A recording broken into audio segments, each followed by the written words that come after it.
Assalamualaikum warahmatullahi wabarakatuh. Perkenalkan, nama saya Amanda Aprilia Putri dengan NIM F1D1230035.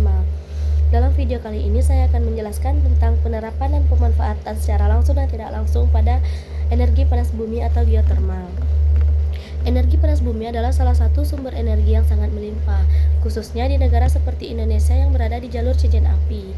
Secara umum, pemanfaatan energi panas bumi ini dibagi menjadi dua, yaitu pemanfaatan langsung dan tidak langsung. Pemanfaatan langsung artinya panas atau air panas dari dalam bumi digunakan apa adanya tanpa perlu diubah menjadi bentuk energi lain terlebih dahulu. Pemanfaatan seperti ini biasanya terasa lebih dekat dengan kehidupan sehari-hari karena langsung digunakan untuk aktivitas manusia. Contohnya di Indonesia itu adalah pemandian air panas Ciater di Subang, tepatnya di Jawa Barat. Di sini air panas yang keluar dari lapisan bumi dimanfaatkan untuk rekreasi, relaksasi, sampai terapi kesehatan karena kandungan mineral alami yang dipercaya membantu melancarkan peredaran darah dan merilekskan otot. Selain itu, tempat ini juga menjadi tempat tujuan wisata yang selalu ramai karena pengunjung bisa merasakan langsung manfaat panas bumi tanpa harus melihat proses teknisnya. Contoh yang kedua itu berasal dari negara yang sangat terkenal dengan pemanfaatan geotermal, yaitu negara Islandia.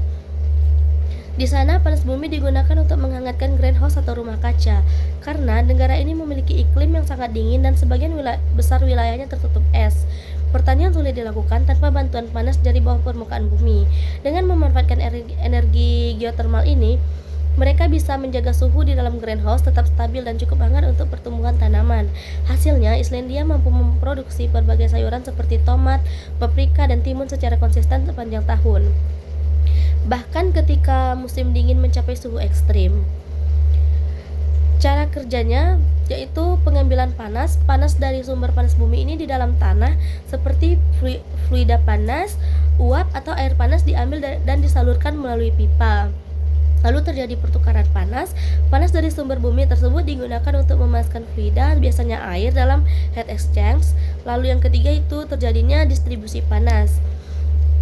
Air panas ini dipompa melalui jaluran pipa bawah tanah yang luas untuk mendistribusikan panas ke berbagai bangunan seperti rumah, sekolah, dan rumah sakit. Terakhir itu terjadinya siklus berulang. Setelah melepaskan panasnya, air yang sudah dingin dialirkan kembali ke tanah untuk dipanaskan kembali, menjaga siklus tetap berjalan. Dan untuk contoh yang ketiga, masih di Islandia, yaitu sistem district heating di kota Reykjavik. Panas bumi dialirkan ke rumah-rumah, sekolah, kantor, bahkan fasilitas umum untuk menjaga suhu ruangan tetap hangat. Jalan raya tertentu juga dipanaskan menggunakan aliran air panas agar tidak tertutup es saat musim salju. Sistem ini membuat warga Islandia bisa menjalani kehidupan sehari-hari dengan nyaman meskipun lingkungan luar sangat dingin. Berbeda dengan pemanfaatan langsung, pemanfaatan tidak langsung panas bumi adalah proses mengubah panas bumi menjadi listrik. Cara ini dilakukan melalui PLTP atau pembangkit listrik tenaga panas bumi. Salah satu PLTP yang akan dibahas di sini adalah PLTP Ulu Belu yang berada di Kabupaten Tanggamus, Lampung. PLTP ini memiliki kapasitas hingga sekitar 220 MW dan merupakan salah satu pembangkit listrik terbesar untuk wilayah Sumatera. Cara kerjanya dimulai dari pengambilan uap panas bumi melalui sumber produksi yang menembus lapisan batuan panas jauh di bawah permukaan. Uap bertekanan tinggi itu dialirkan ke turbin yang kemudian berputar dan menggerakkan generator untuk menghasilkan listrik. Setelah digunakan, uap tersebut didinginkan kembali menjadi air di kondenser, lalu airnya disuntikkan lagi ke dalam tanah melalui sumber injeksi. Proses ini penting untuk menjaga agar reservoir panas bumi tetap stabil dan berkelanjutan. PLTP Ulu Belu tidak hanya menghasilkan listrik bersih yang ramah lingkungan, tetapi juga membantu mengurangi penggunaan batu bara dan menciptakan banyak peluang bagi masyarakat sekitar, mulai dari lapangan kerja hingga peningkatan ekonomi lokal. Secara keseluruhan, panas bumi memiliki potensi besar baik untuk kebutuhan langsung seperti wisata dan pemanas ruangan maupun untuk kebutuhan energi besar seperti pembangkit listrik.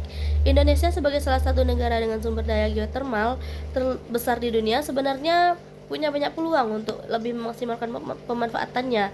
Dengan contoh-contoh di atas tadi, kita bisa melihat bahwa panas bumi bukan hanya sekedar energi alternatif, tetapi juga energi masa depan yang bisa membuat kehidupan lebih nyaman dan lingkungan lebih bersih. Sekian penjelasan dari saya.